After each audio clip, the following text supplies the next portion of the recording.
course, it sounds wonderful on all the pickup selections.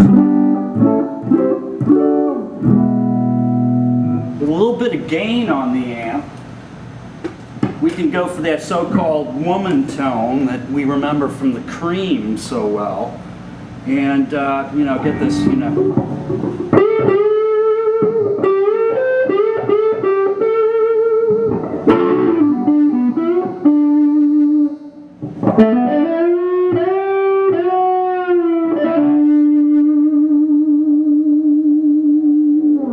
So it's a very useful filter that would be familiar because it operates the same way as the plain old tone control. Second function, the sweep filter. This is the part of Full-Tech that was heavily inspired by the Pultec EQ. We'll go back to the center detent on our rotary fader. The Full-Tech is relatively neutral there, so that the detent makes for a very handy reference point. Got it engaged. Go back to a cleaner tone for now. Okay, here's what happens when we rotate this fader. Note we only have two controls to control the whole thing. When we start rotating from the detent up, we are fooling the ear into hearing the mid-range being pushed forward. A little bit of a secret here, we're actually shaving away a select series of highs and lows. Fools the ear into thinking that the mid-range is boosted. So, it's a neutral position here, and we've got kind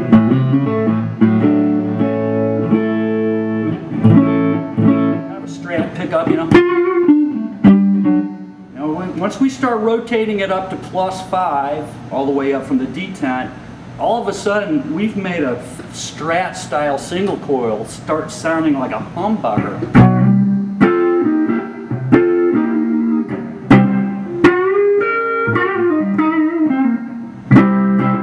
Here's without it. Here's with it. And there's lots of shades between the detent and +5. And it's really fun.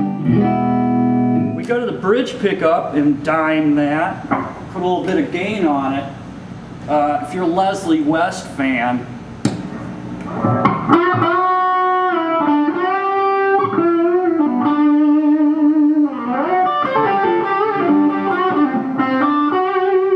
get a ton of honk, and we can dial it down a little bit and get a little less.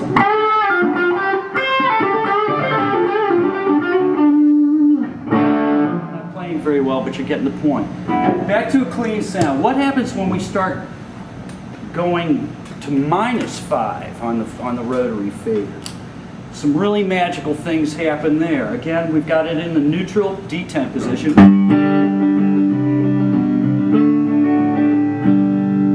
Listen to what happens when we start bringing it down.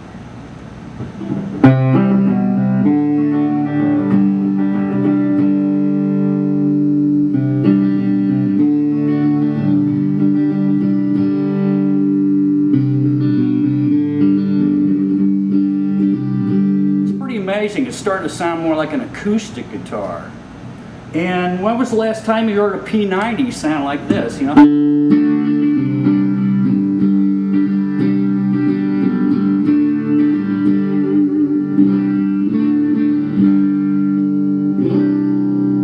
There's a whole rainbow of colors all the way around the travel on the Full-Tech.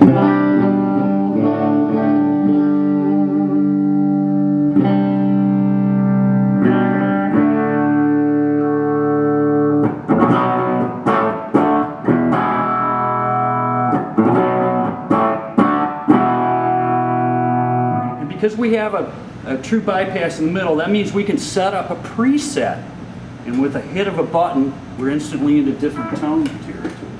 Put a little bit of gain on here.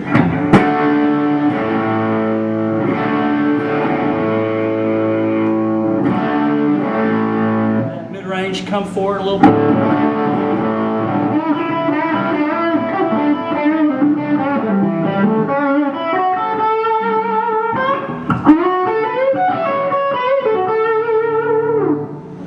And, you know, this sounds like a humbucker.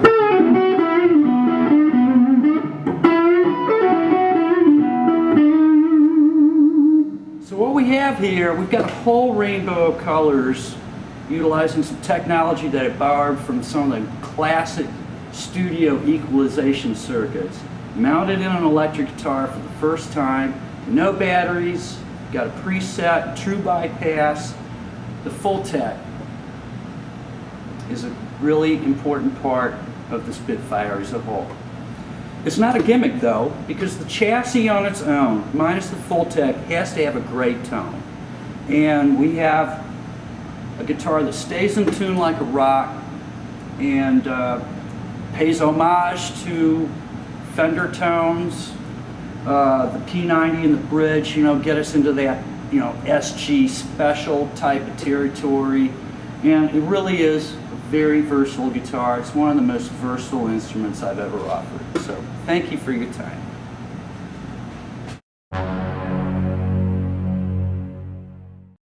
So let me tell you a little bit more about how I select woods and why I use these particular woods for the Spitfire. While it's obviously true I build electric guitars, what I'm actually doing is building an acoustic instrument and then choosing pickups to be the correct microphones for that acoustic sound. When I was talking about the sound of the chambers, matching the wooden parts, what I really meant was I was building an acoustic sound. The guitar has to have the appropriate unplugged sound. Well, that may confuse some of you. Aren't the pickups the most important thing? It is an electric guitar. Well, what a lot of people don't realize is that the acoustic unplugged sound of the guitar places true limits on what's available to amplify. We can change pickups and emphasize different places in that acoustic sound, but we can never invent frequencies that aren't in the chassis. So that's my philosophy about choosing materials, and the design elements are all geared primarily to obtaining a predetermined acoustic nature. For instance, I chose swamp ash for this guitar because it does have a certain quality to the mid-range that you won't find in just about any other wood. It has an open sound, and if we were in a small room where you could really hear the acoustic tone of the guitar, you'd notice that this was bright, crisp, and clear with a lot of sustain. That's partly due to the swamp ash body. The set neck construction with a really tight, mild dovetail neck joint assures that the vibration and tonal contribution of the neck joins with the body, and the entire instrument resonates as a whole. If you play one of these on your lap, you're going to feel the guitar vibrating against your body. Quite a bit more than maybe on some other guitars you've tried. The rosewood neck is really important for this guitar because it lends the sustain. It's got an almost piano-esque quality to the way that the note develops, and it's very stable. And part of my vision for the Spitfire was to go in the direction of recorded tones, which are not the same as standing in front of the amp in the studio. Big topic there. The high end is warmed up and sweetened up by the rosewood neck.